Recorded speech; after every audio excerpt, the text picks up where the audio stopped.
The topic then is making right choices in life. Well, it is a privilege to be born as a human being, and that too comes only through the divine grace. Deva anugraha hetukam. Then only the human form is there. Our scriptures say, Jantunam narajadmaha durlabha. The birth as a human being is scarce indeed. What distinguishes a human being is the capacity to make choices. Human beings are blessed with the unique faculty and do not merely act on instincts. Let's face it, choice governs our life. What is fascinating is that if there is anything in which I do not have a choice as a human being, it is the faculty of choice. So even if I do not deliberately make a choice, I'm indeed making a choice of choosing the default option. So choice is given, you cannot avoid it. The kind of clothes I wear, the kind of food I eat, the kind of friends I hang around, it's all my choice. Luckily for us, exercising choice is very important. And what really it implies that we must know what to choose so as to make a correct choice. Certain things we just cannot ignore. For example, one has to know the law of the land because ignorance is no excuse in the court of law. Amazingly, exactly the same thing holds true in our life as well. We cannot afford to be ignorant, especially with reference to living as a human being. Let me say very slowly and critically, to be alive is one thing, but to live life is quite different. To be alive is one thing, but to live life is quite different. For example, if a patient is in coma in the hospital, is considered alive. And we doctors can keep them alive for several months, if not years. But that's not living. That's why personally I have a living will. Living means relating to the world. In this relating, how objective you are and how well you are able to exercise the faculty of choice, that determines how far you come towards achieving your goal of living. To accomplish different things in our life, one has to relate the world intelligently while exercising the freedom of choice. Often we tend to be more mechanical than free. If we are to achieve the ultimate goal of living as a human being, we must learn to make conscious, free, and appropriate choices and avoid ever being mechanical. You're going to ask me, what do I mean by being mechanical? Reaction is mechanical. Okay. If I request all of you to clap, some of you may clap and make a deliberate choice to clap, or some of may, just because I'm telling you to do, will not clap. And if you decide to clap, some of you might clap 3 times and stop, but some of you will keep on clapping till the time I ask you to stop. There you are making a choice. However, if I ask each and every one of you to get angry, you just cannot get angry. Because anger, jealousy, and sorrow are all reactions. On that, we don't have any control. That is mechanical. That is automatic. If you pretend to be angry, sometimes you have to do in front of children sometimes, but they're so much smart, they know exactly that you're pretending to be angry, and they will continue to do the things they want to do and making you annoy you even more. So some things like getting angry is automatic, mechanical. That is not made up of choice. So reaction, to explain again, is something that happens without you being conscious about it. You're specifically making a choice about it. So living is relating to world. Living is relating to world. Relating is deliberate choosing. Now, as human beings, you have to be extra cautious while relating to other human beings, because they too have a privilege of exercising their choice. One can study the pattern of behavior of many animals because they're mostly programmed. But unfortunately, all human beings are notoriously unpredictable because they are not totally programmed. Hence, one needs to respond to human beings very, very carefully. When we choose the words to communicate with other human beings, we must be very, very deliberate. If we do not utilize all our education, follow the things that we learned as we growing up, all the inculcated values that we have in our inherent nature, and simply act mechanically and fail to exercise our choice in selecting the appropriate words, we may later regret for what we said, since some of those words occasionally just might hurt the other individuals. So you have to be careful. Satyam bruyat, priyam bruyat, na bruyat, satyam apriyam. Choice in action is the privilege for human beings. However, there is a freedom in action only when you choose to act. You have no freedom to act. We don't have freedom in action when you simply allow the things happen to you. This is something that each one of us as human beings should know. As long as we are conscious of our action, if we are performing an action with a deliberately making choice, we can learn from it if bad results comes out. However, we can correct that mistake if we think that deliberate choice was wrong.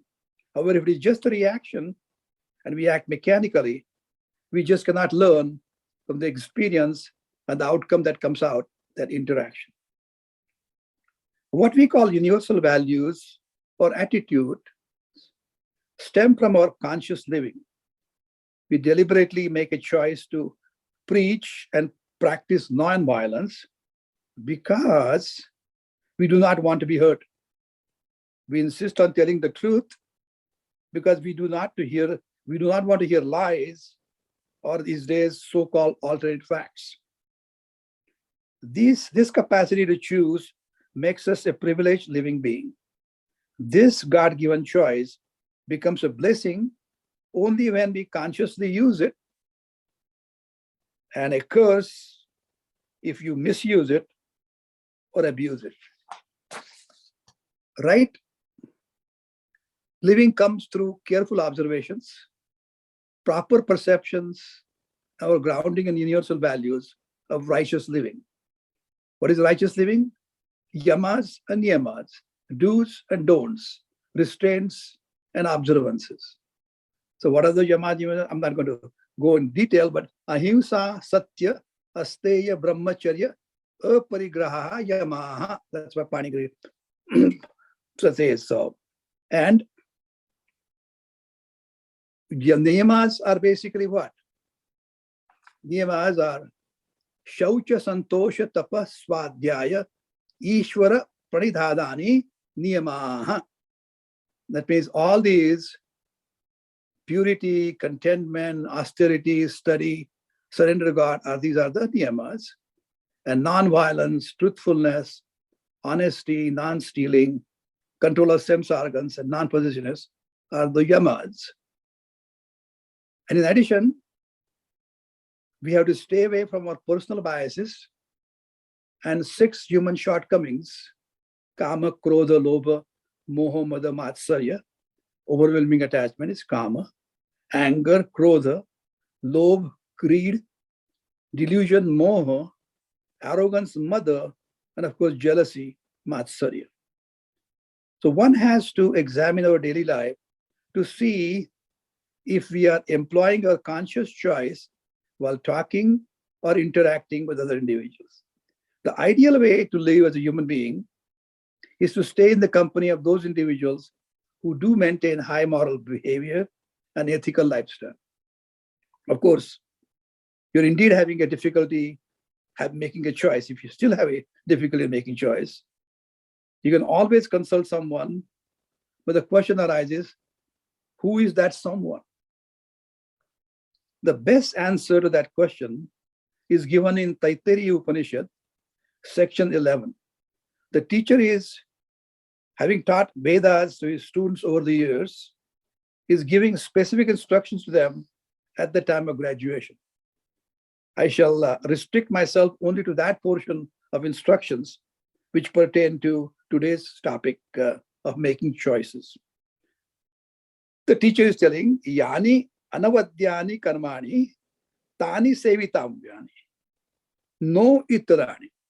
He's saying you should perform only those actions which are right and not those that are unbecoming. Then he continues, Atha yadi te karma vichitsika va vrutta vichitsta syat ye tatra brahmanaha samarshinaha yukta ayukta aluksha dharma kamasyu tat yatha te tatra varteran tatha tatra vartetha. To translate in English, suppose if you have a doubt regarding a course of action or doubt regarding the conduct of life. Course of action, karma vikichitsa. And talking about doubt regarding conduct of life, vrutta vichikitsa, vichikitsa. Then what you should do? You should go to the people in the contemporary society who are given to the life of dharma, dharma kamasyu, who are dispassionate and therefore have the capacity to be objective.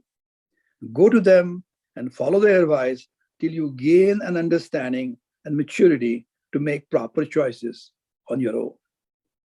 Again, the same advice is given in Bhagavatam and also Gita. Shri Krishna gives it. For example, in Bhagavatam, it says, Mahajanaha yena gataha saha panthaha. So, follow the path that pure devotees who are enlightened, those individuals are following. Mahajana, enlightened individuals. Shri Krishna in his third chapter says to Arjuna, advising him, Yad yad acharati shreshtaha tattaiva itaro janaha saha yat pramanam kurute lokaha tad anuvartate. Whatever an important person in the community, a role model in the society does, exactly those other individuals do. So whatever the Shrestha, the role models, sets as the proper, the world of people follows.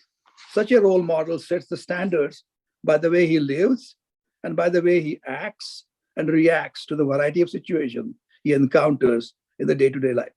Remember, the context here is Shri Krishna is telling Arjuna, Arjuna, you are the role model.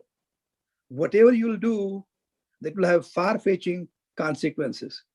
That is why it is very important to look at the situation at hand and very carefully, in order to set the proper standard, take an action. The other individuals in the society are bound to follow your path. I had shared with you in the last session that one of the favorite verses from Bhagavad Gita from my late dear wife Kumud was, Uddharet atmanatmanam natmanam avasadayet atmaiva yatmano bandhu atmaiva ripuratmana. When translated, it says, let a man lift himself by his self alone, and let him not lower or degrade himself. For this self alone is the friend of oneself. And if the opportunity of this human birth to gain the knowledge of our true identity is wasted, this very self becomes the enemy of oneself. This verse hopefully would inspire us to make the deliberate choice to use this human birth to gain the knowledge of our true identity, Atmatnyan. There is nothing comparable to knowledge. Shri Krishna says in the fourth chapter, Nahi jnanena sadrusham pavitram iha vidyate. Let me share with you a story of a young wife who taught her husband, which just might inspire some of you to make a deliberate choice of gaining that ultimate knowledge, the knowledge of our own identity as a human being. This is a story of a young man infatuated with his wife, and I shall share this young man's name at the very end. He was recently married and could not get enough of his wife.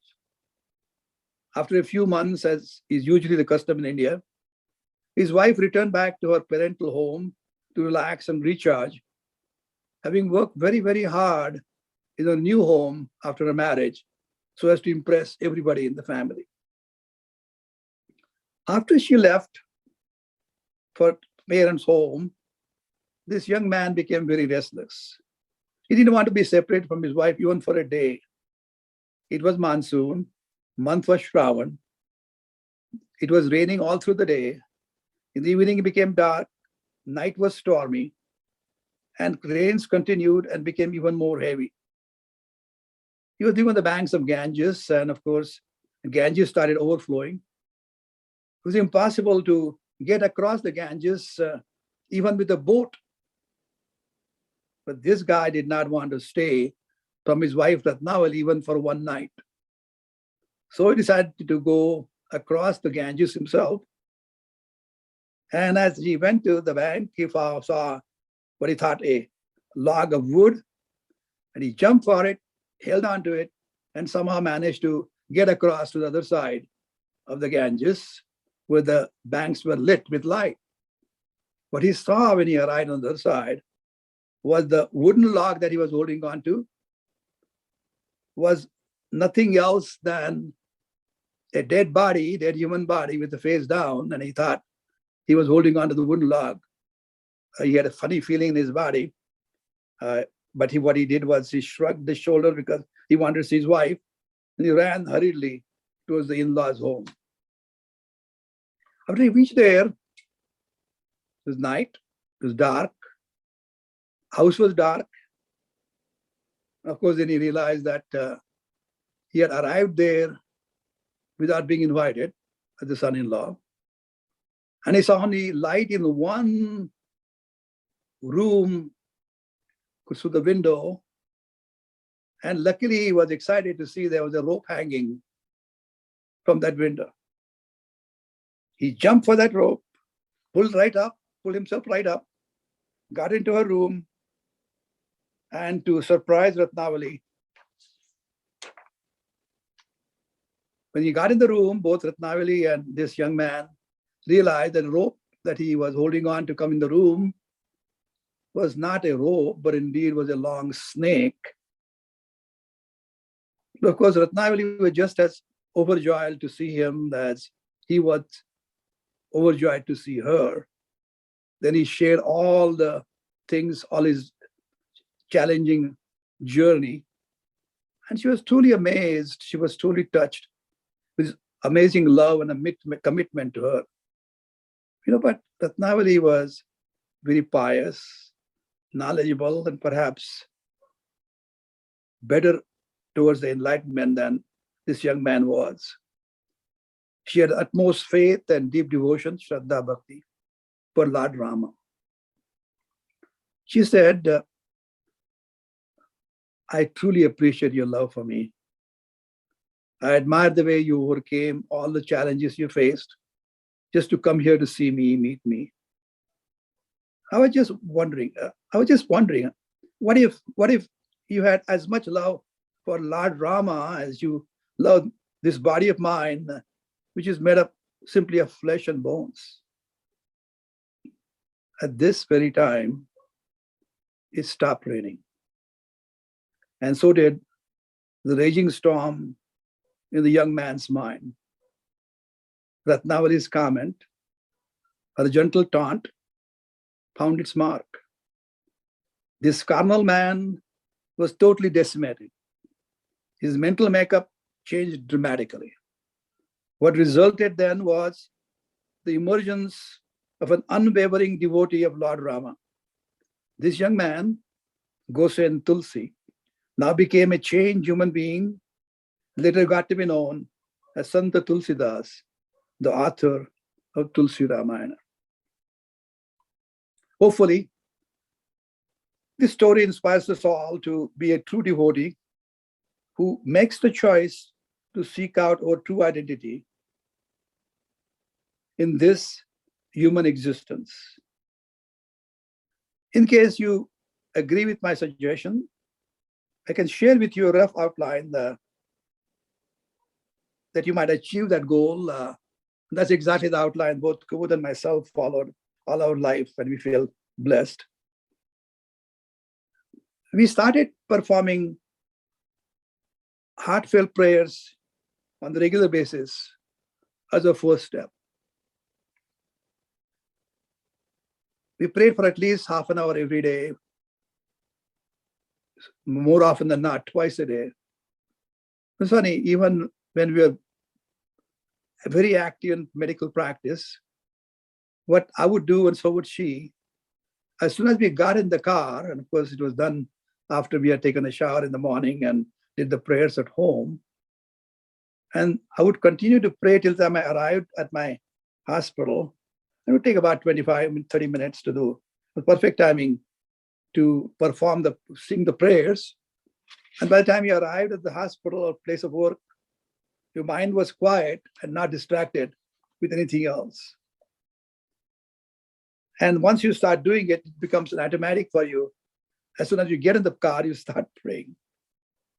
We also learn over a period of time that there's a famous verse which says, Udyamam sahasam dhairyam buddhi shakti parakramaha sharete yatra vartante tartadrevaha sahayakrit. God provides assistance where these 6 virtues abide: effort, enthusiasm, perseverance, knowledge, resources, and readiness to face obstacles.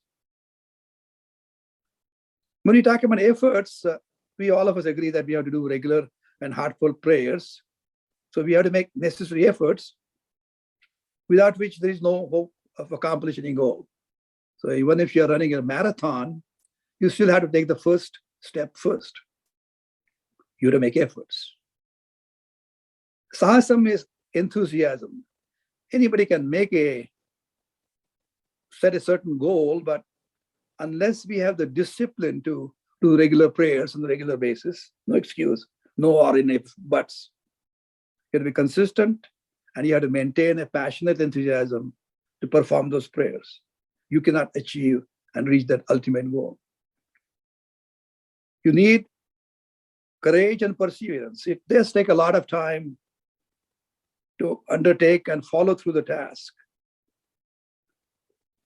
It might sound daunting to do prayers twice a day, but over a period of time, you will be finding time to perform the prayers twice a day. If you talk about knowledge, buddhi, you have to continue to accomplish the knowledge, read the books, ask questions of the people that you respect and who may give you some answers. And you should try to understand the meaning of those prayers, because singing prayers mechanically is not the same as singing after understanding meanings of those prayers. For example,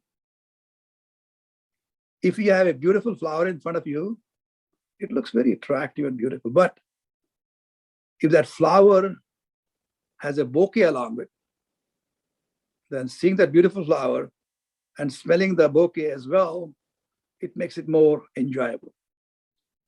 So when you are singing the prayers, make sure you understand the meaning of the prayers as well.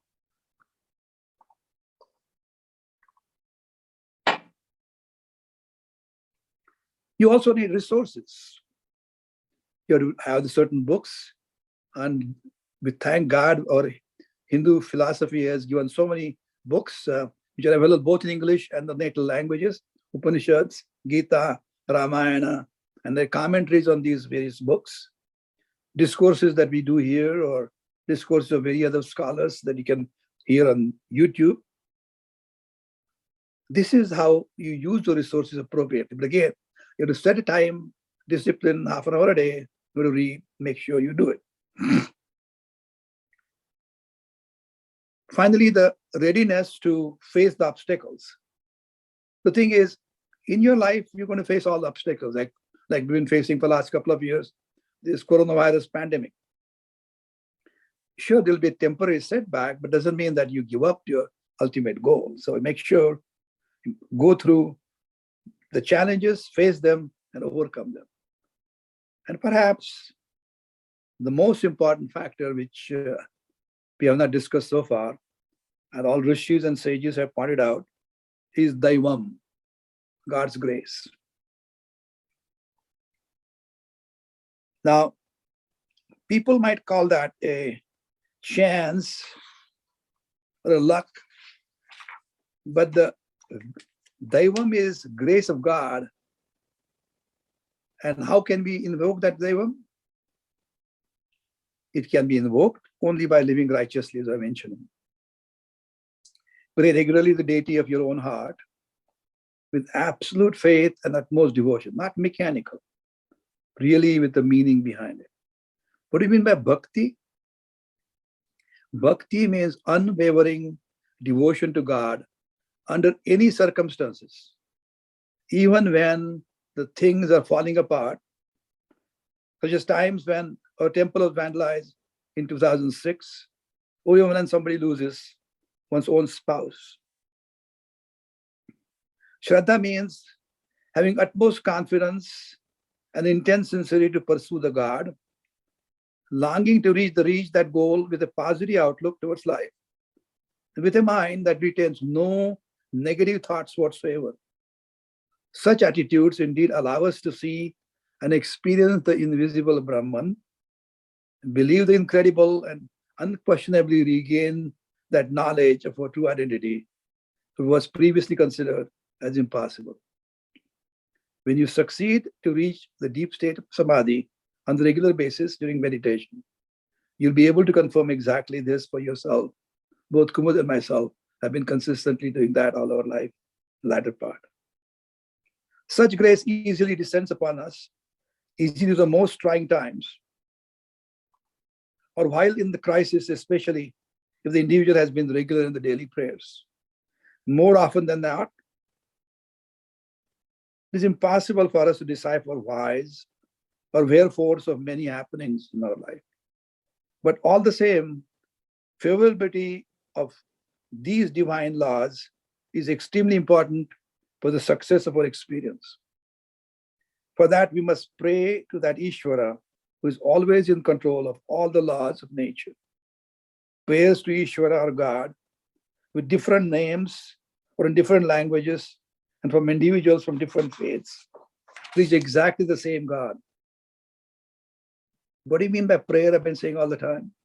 Prayer means to entreat, to request, to make an humble plea.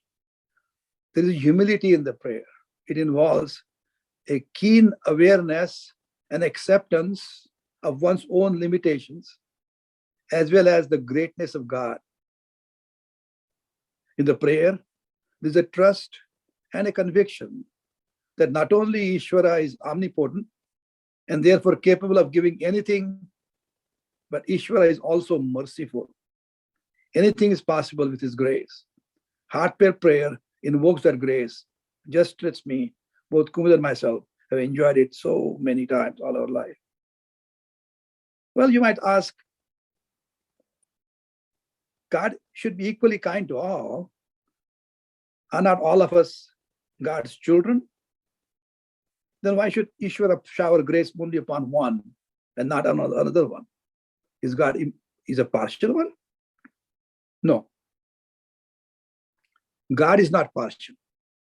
God showers His grace equally upon us. That's exactly what God is doing. And as yet, individuals' efforts must be there as well. Let's look at it. The sun brightens this entire world, but the room will remain dark if the doors and windows are shut tight and drapes are drawn. We must open those windows and curtains to let that sunshine come in the room.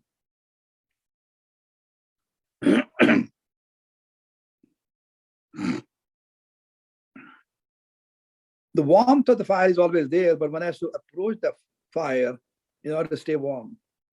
Similarly, we need to open up the gates of our own heart to experience the grace of God. Prayers are the key to open the door of our heart. We will indeed experience the divine grace much more intensely and much more regularly if we just let go of ahankara, ego, which is akin to those closed curtains preventing the sunshine, simply the divine grace.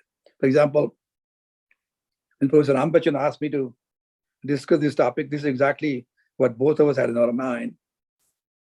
These Indra, Agni, Vayu were celebrating their victory and saying how great they were in that success, not realizing that the Karta was Ishvara. And that's how the Yaksha appeared. And later on, that beautiful lady replaced him when Indra came to ask questions. You got to remember, let the ahankara go. All the good activities which are done, they're done through us because we're lucky people, but he's not the one who does it. Only God does it.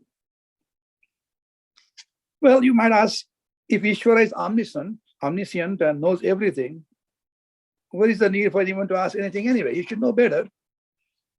Yes, God is omniscient, knows everything, and as yet, our effort is essential to accomplish that ultimate goal. And that's why God has given us the free will and graced us with the threefold power in the form of knowledge, desire, and action. Jnana Shakti, Ichcha Shakti, Kriya Shakti. We have the wisdom to understand our desire and act. Other living beings, such as animals, are already provided for with the basic needs, such as food to survive, and instinct for preservation of their species. They probably do not need to pray for those basic needs. We as human beings need personal efforts, including the prayers, to fulfill all our goals, dharma, artha, kama, moksha. That means to live righteously, create a protective shield of loving family and friend circle, which exude good values, enjoying all the pleasures of life within societal norms, and most importantly, reaching the ultimate goal of human existence, of regaining the knowledge of our true identity, so that we can liberate it from the constant human desire of more wants to find that ultimate contentment, santosha. Such grace easily descends upon us, especially during the most trying times, or while in crisis, especially if the individual has been regular in his daily prayers. This grace appears in the form of some unexpected situation or rare opportunity. Often, an individual known or unknown appears unexpectedly and carries the individual through the crisis and leads him or her onto the path of success. Only egotistic think that all success comes their way simply because of their smarts and resourcefulness and hard work. I can attest to that fact that so many times our lives have been spared and given the opportunities to us, to both Kumud and myself, by totally unknown individuals. And there are too many coincidences to quote today. In conclusion, I can assure you that every one of us will certainly accomplish our goal of regaining our knowledge of our true identity if we have not already accomplished that goal already. But just in case you do not succeed for whatever reason in this life, Lord Sri Krishna has expressed some encouraging word to Arjuna in chapter 6, verse 43. I like that because our faith tradition is based upon hope. Nothing is ever lost. What it says is we can continue our spiritual growth, continue our spiritual journey by starting from the very stage of our knowledge in our next life as a human being. Shri Krishna says, Tatratam buddhi sanyogam labhate paurvadehikam yatate cha tato bhuya samsiddhau kurunandana. He says to Arjuna, there he gains a connection to the intellect with that existed in his previous body and strives for further success than gained previously. Here, Arjuna, you are the joy of Kuru family. This promise to Arjuna, I know, is also a promise to each one of us who are desirous of regaining the memory of our true identity by continuing our studies and spiritual practices in a very dedicated way. Once that objective of Atma Jnana is reached, you can indeed stay in that perpetual state of limitless happiness and contentment despite all the challenges and painful experiences. Atmanye Atmanatushta. I'm going to stop here and ask for comments, questions. Thank you. You said you have to make a wise choice. Are there circumstances where I have no choice? Can you give me an example? Well, I may subscribe to ahimsa, but if I'm confronted with a situation where I have to hurt another person or to preserve myself, am I going against? I got it now. Yeah. I think, as a matter of fact, it has been described in Shastras, and you know it. Everything has to be done based upon the situation. For example, Shri Krishna tells in Mahabharata story of sage Kaushika, where he had taken a vow that telling the truth under any circumstances. So you have to adjust the views based upon situation. For example, he continued to hold on to the principle of truth. People lost their life, and he faced the consequences even though he was telling the truth. Shri Krishna was asking Arjuna to fight the righteous war, knowing fully the people are going to die. When the patient comes to see me and I made a diagnosis of acute appendicitis, I'd open up the patient's belly and take the inflamed appendix out. That also is a violence. So even though truthfulness and ahimsa are critical universal values, you have to just according to desha, kala, paristiti, the situation that you are facing. So I don't know. Does that answer your question? Yeah, it's a judicious choice that we have to make. Exactly. Yeah, like in karma yoga. Yoga karma to kaushalam. Again, it's a judicious choice that we have to make. Exactly.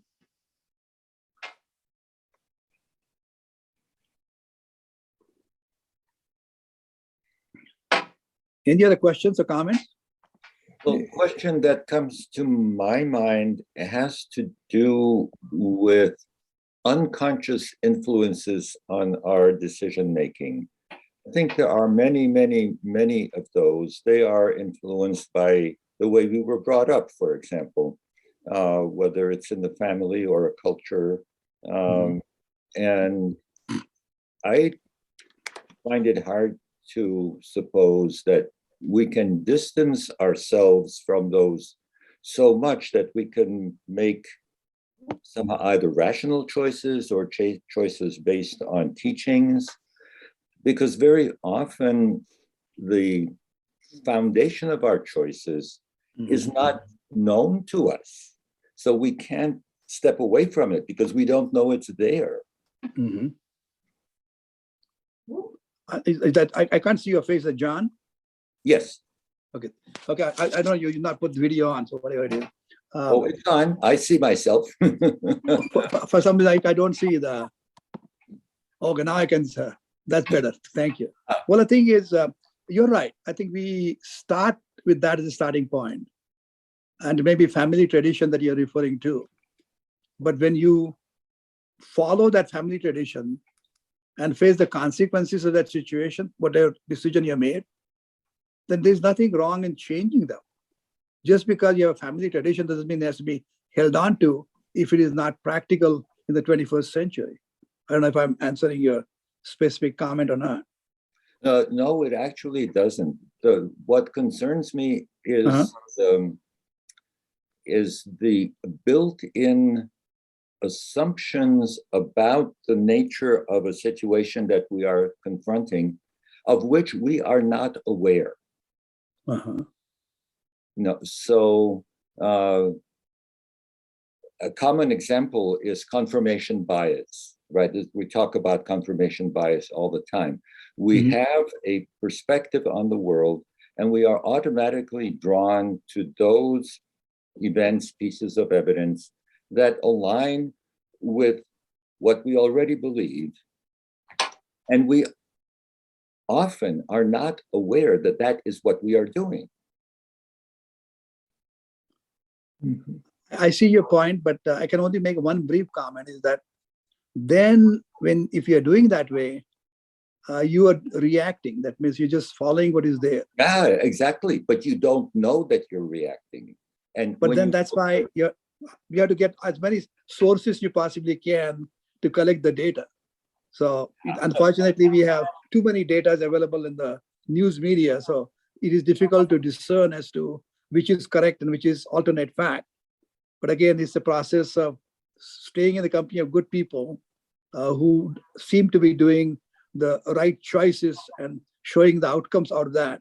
I think that is the way to do it. I mean, obviously, as we discussed it before, satsangatve nitsanga. Basically, you have to maintain a company of people who have the values and you see them going in the right direction. So I can't answer better than that. Thank you. And by the way, before I forget, John, I hope you have a chance to read this month's issue by National Geographic, because this is based about saving the forests.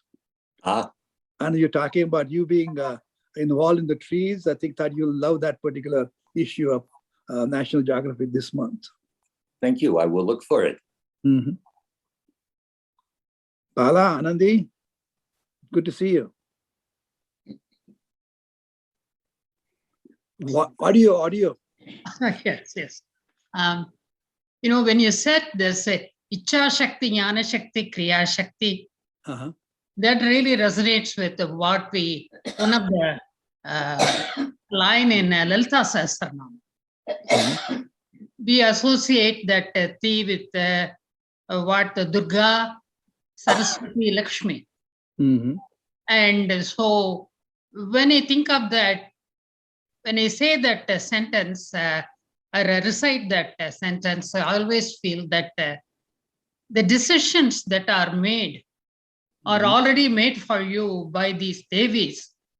And you don't make any decision. It comes to you, whether you like it or not. You take it with if you like it, yeah, you are really ecstatic about it. But if you don't like it, just at least don't feel bad about it. Just deal with it and say it is the will of the Lord. That's what it is. And I have another question. When you make decision, you said the right choice. In life, we make a lot of choices, decisions which are not very critical to others, and it does make some impact on some other people. But when Bala and I are right now confronted with a major decision, but the thing is, do we have to only think about ourselves? Of course, we need to think about our, immediate family. But when you live in a place that there's a relationship with the people and everything. And so that is a little bit of a dilemma. How do you deal with that? And how do you move forward? And I think you have to go ahead. And I don't know, like you say, he's an engineer, so he is very thorough in taking all the details, everything, and we sit and discuss, we argue about it. But the end of the day, still we come back to square one.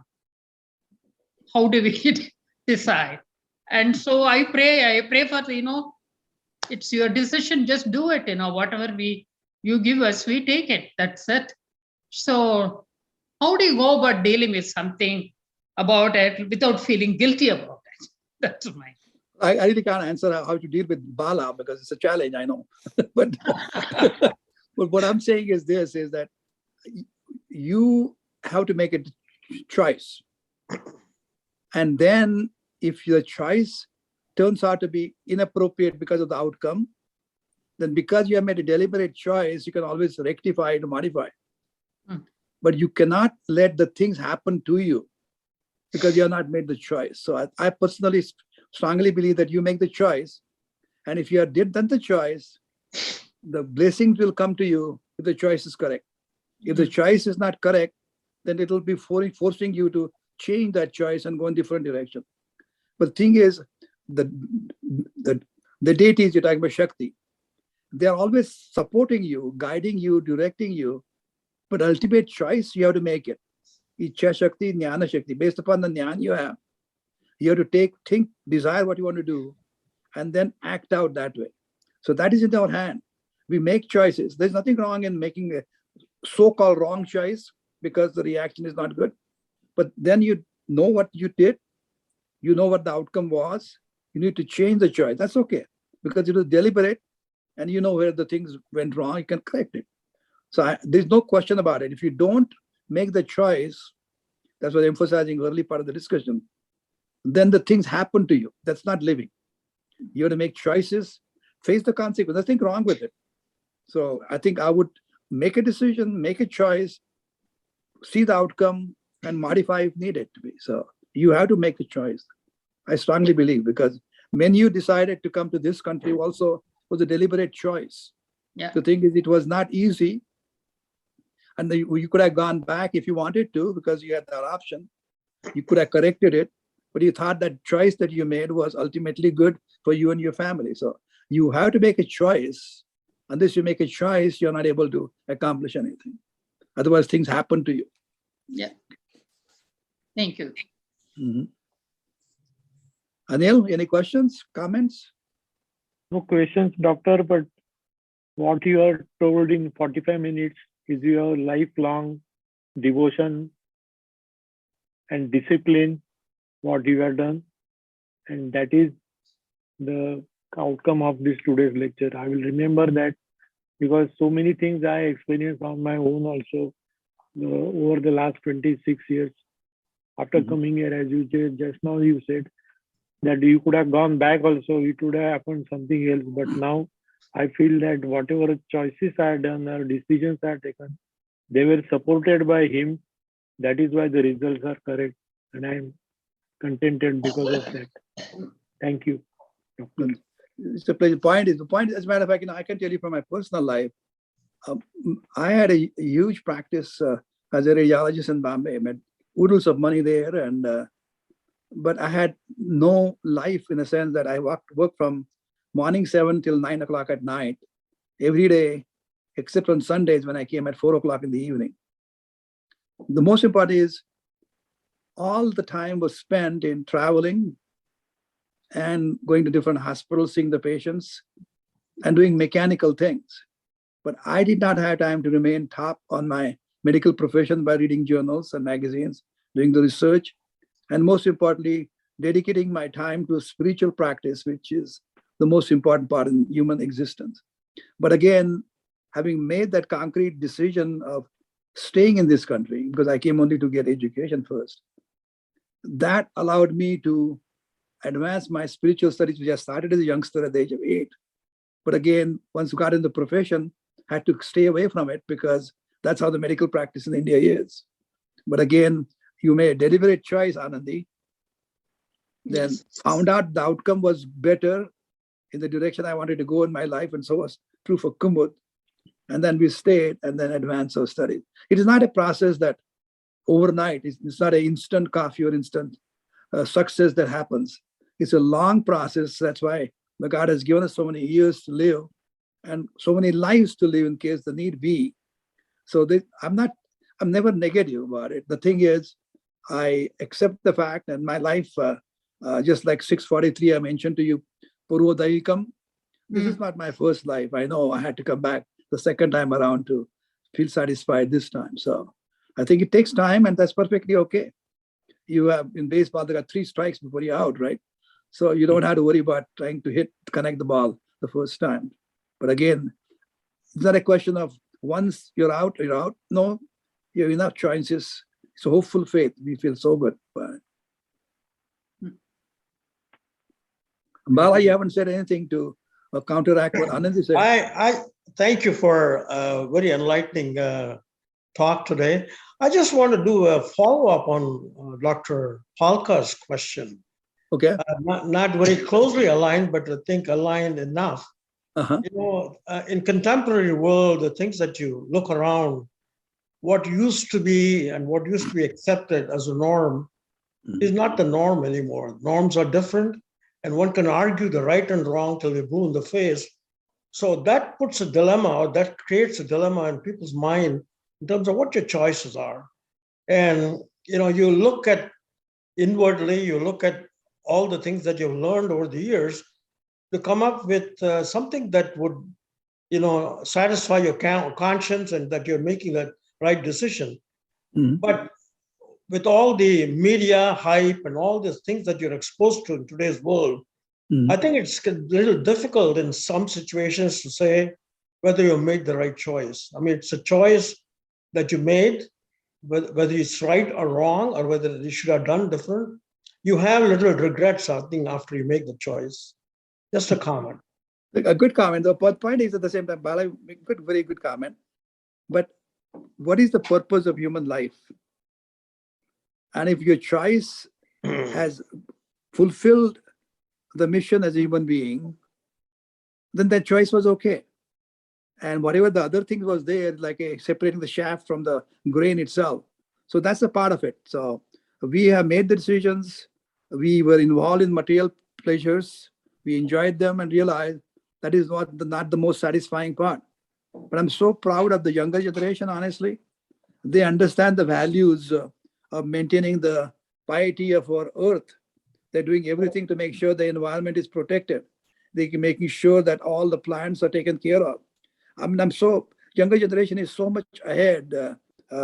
Whatever we had a chance to place some grains of thinking in the youngsters during the camp time, it's wonderful to see the youngsters of pursuing that path and going headlong into that process. So I'm very optimistic about the upcoming generation. So I'm very happy about it.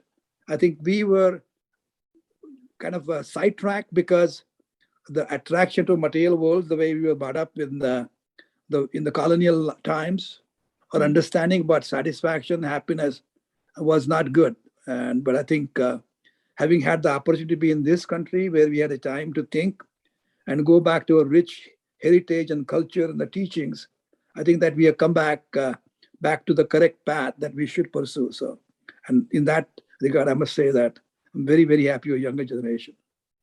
Yeah. Thank you. Mm-hmm. So, Dr. Sane, beautiful. I think I agree with, I forgot, Mr. Anilji, you have summarized probably, the extract of all the extracts in a very short time. So I appreciate that. I think you referred to a few things which touched me. One of those things is the choice of not making choice is also, it's a one of the thing why we need to keep making choice, as you said, that every choice has consequences. Mm-hmm. Right. So not making choice is also a consequential, even though we feel that I'm avoiding the consequences. No. But truly speaking, we are responsible for the consequence of not making choice. So Correct. therefore, to your point, that to make sure in not making choice have a consequences which is completely is out of control. At least wrong choices are better than no choices. What I learned from you. So that's a wonderful insight. The other thing is, I think the question Mr. John was asking, like we may not be aware, we may not have information, but all of us as I think you refer to that is Vivek Buddhi. We have the intellect to discriminate between what is right and what is wrong. So even though we blame media or environment or let's say biases or certain amount of overflow of data, it is only a matter of our own internal reflection. And so we are accountable for our choices, irrespective of what the reason we can give.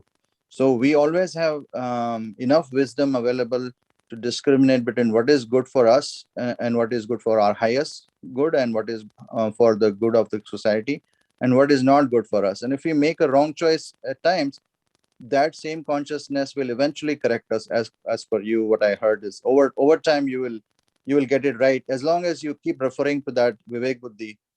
Even if momentarily it may be wrong, over time you will correct it and then do it right. So the spiritual aspect is to refer to that inner wisdom and not just based on reaction, as you said, mechanical reaction. So I really appreciated that insight and wisdom. I thought you did answer John's question, but I'm not sure what he thinks, but I thought you did answer in your lecture for sure. No, that's okay. I really appreciate the comment. Thank you. I agree with what Arvind just said. It was a very thorough description, and very insightful too. I don't have questions, but I did enjoy your talk very much today. Any comments? Actually, I don't know. It's not a question. It's not a comment. But I am on a committee for interfaith committee. Good. Good.